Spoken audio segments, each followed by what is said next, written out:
Kiai Haji Ahmad Arukot. Kiai Haji Ahmad Arukot lahir di Desa Kedung Cangkring sekitar tahun 1885.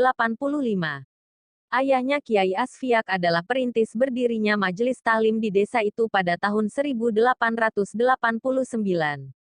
Majelis taklim inilah yang menjadi cikal bakal berdirinya pondok pesantren Rohdotul Mualimin Mualimat di desa itu, yang tetap lestari hingga sekarang, dengan santri kurang lebih 300 orang putra dan putri. Masyarakat Kedung Cangkring dan sekitarnya mengenang dan menulis kisah perjalanan hidup Kiai Arukot dengan catatan tinta emas. Kiai Arukot adalah seorang kiai yang sangat berwibawa.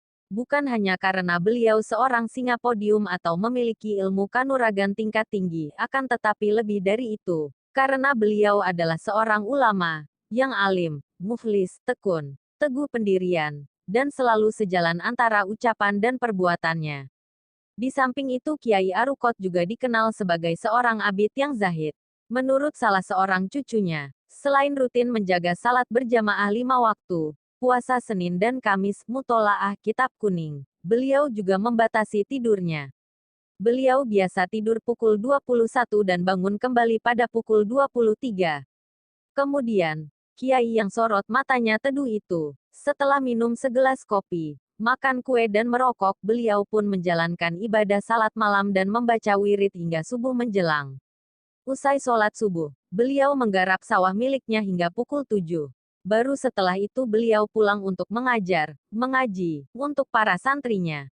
Dan ketika padi yang beliau tanam telah panen, padi-padi itu tidak langsung masuk lumbung. Akan tetapi ketika padi itu sudah terkumpul di depan pintu lumbung, Kiai Arukot mengumpulkan para tetangga yang berhak menerima zakat terlebih dahulu.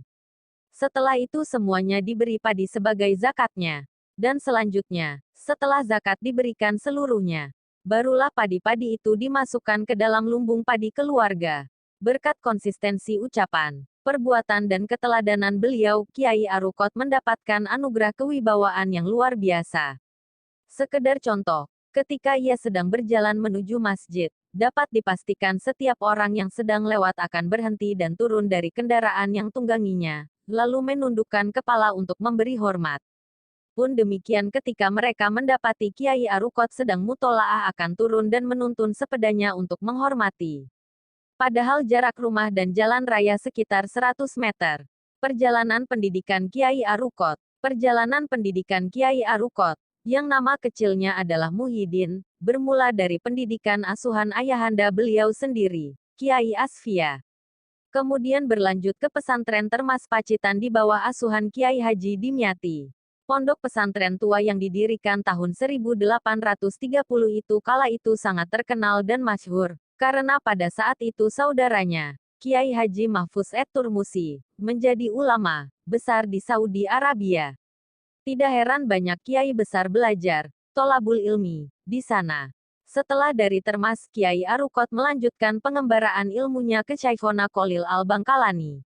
Sama dengan Termas, pondok pesantren Syekhona Kholil kala itu juga sangat terkenal. Banyak kiai besar belajar di sana. Salah satu teman senior Kiai Arukot semasa di pesantren Syekhona Kholil adalah Kiai Hashim Asy'ari, pendiri Jamiah Nahdlatul Ulama, dan pendiri pondok pesantren Terbuireng Jombang. Sepulang dari Termas dan Bangkalan itulah Kiai Arukot mulai aktif mengajar di tempat pengajian ayahnya yang kala itu sudah berbentuk namun belum mempunyai nama. Sepeninggal Kiai Asfiak pesantren diasuh oleh Kiai Arukot. Dan pada selanjutnya, pesantren terus mengalami perkembangan pesat. Meski pondok dan mucalla hanya terbuat dari bambu, namun para santri terus berdatangan dari Tulung Agung, Lamongan, Gresik, Blitar, dan lain-lain.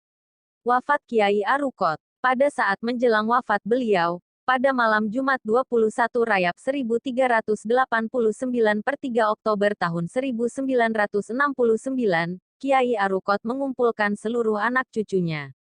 Ketika semua sudah berkumpul, kemudian semuanya membaca surat Yasin dan tahlil. Setelah itu beliau dawuh, "Saya baru saja kedatangan tamu yang memakai jubah putih dan baunya harum." Tamu itu mengatakan, "Nanti pukul 2 malam akan datang lagi." Begitulah kalimat terakhir yang diucapkan Kiai Arukot. Apa arti kalimat itu? Ternyata tepat pukul 2 malam, Kiai Arukot menghadap Ilahi. Innalillahi wa inna ilaihi rojiun. Sebelumnya, pada saat menjelang Sakaratul Maut, tiba-tiba saja Kiai Hamim Jazuli atau yang lebih familiar disebut Gusmik datang. Tidak ada yang tahu siapa yang menghabari Gusmik, sampai beliau datang menemui Kiai Arukot. Tapi tidak lama kemudian Gusmik pergi lagi entah kemana. Kemudian baru pukul 8 esok paginya, sebelum jenazah Kiai Arukot dimakamkan, Gusmik datang lagi, diaturi memberikan sambutan pelepasan jenazah. Jenazah Kiai Arukot dimakamkan di pemakaman Islam Kedung Cangkring, yang berjarak 300 meter dari kediaman Kiai Arukot. Ribuan orang berduka mengiringi kepergian Kiai yang sangat disegani itu. Sumber diambil dari majalah Aula edisi Juni tahun 2013. Mugi-mugi manfaat. Matur suwun.